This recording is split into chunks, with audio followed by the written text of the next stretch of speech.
మాట్లాడుతుంది అన్నచంద్ర ప్రసాద్. మేము ప్రస్తుతం విజయవాడ బీసీ కమిషన్ ఆఫీస్ ముందు ఉన్నాం. ఇక్కడ మా వాళ్ళందరికీ మేము తెలియజేసేది ఏంటంటే,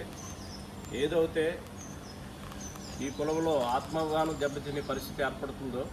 అది పోవాలని ఈ రోజున మరి పక్క ప్రభుత్వాలు కూడా మరి శివక్షత్రిని పేరు పర్యాపదాలుగా ఈ కులాల వారికి ఇచ్చే ప్రయత్నం జరిగింది. కాబట్టి అదేవిధంగా మరి ఈ యొక్క ఆంధ్రప్రదేశ్లో కూడా ఈ కులాల వారికి శివక్షత్రి అనే పదం ఇవ్వాలని దానికి సంబంధించిన ఆధారాలు, రిప్రజెంటేషను, మా సంఘం తాలూకా ఆమోదం, అలాగే తీర్మానం అన్నీ కూడా ఈ రోజున బీసీ కమిషన్ వారు దృష్టికి తీసుకెళ్ళి వాళ్ళకి అధికారపూర్వకంగా పత్ర రూపంలో సంతకాలు పెట్టి మా కుల సభ్యులందరూ కూడా సుమారుగా 4-5 జిల్లాల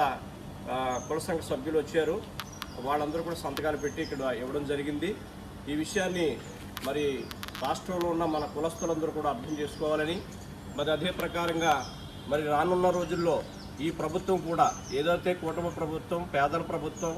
మరి పేదల పక్షపాతిగా ఉన్నటువంటి ఈ కూటమి ప్రభుత్వం ఈ విషయాన్ని వెంటనే వారి దృష్టిలో తీసుకొని వెంటనే దీని మీద చర్యలు తీసుకొని వెంటనే మాకు శివక్షత్రి అనే పర్యాపదం వచ్చేలాగా వెంటనే మాకు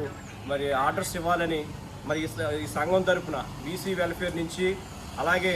సంచార జాతుల సంఘం తరఫు నుంచి, అలాగే శివక్షత్రి సంఘం నుంచి కూడా ఈ సందర్భంగా ప్రభుత్వాన్ని, పెద్దల్ని, గౌరవ చంద్రబాబు నాయుడు గారిని కోరుకుంటూ దానికి సంబంధించిన అధికారులని వెంటనే ఈ విషయం మీద స్పందించి ఏదైతే బీసీ మినిస్టర్ గారు కానీ, బీసీ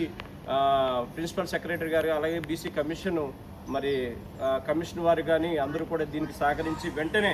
తక్షణమే మాకు జీవో వచ్చేలాగా మీరు చర్యలు తీసుకోవాలని మరి కోరుకుంటూ అందరికీ హృదయపూర్వక నమస్కారాలు.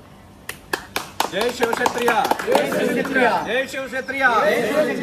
జై శివక్షత్రియ, శివక్షత్రి కుల నాయకత్వం, శివక్షత్రి కుల నాయకత్వం, శివక్షత్రి కుల నాయకత్వం.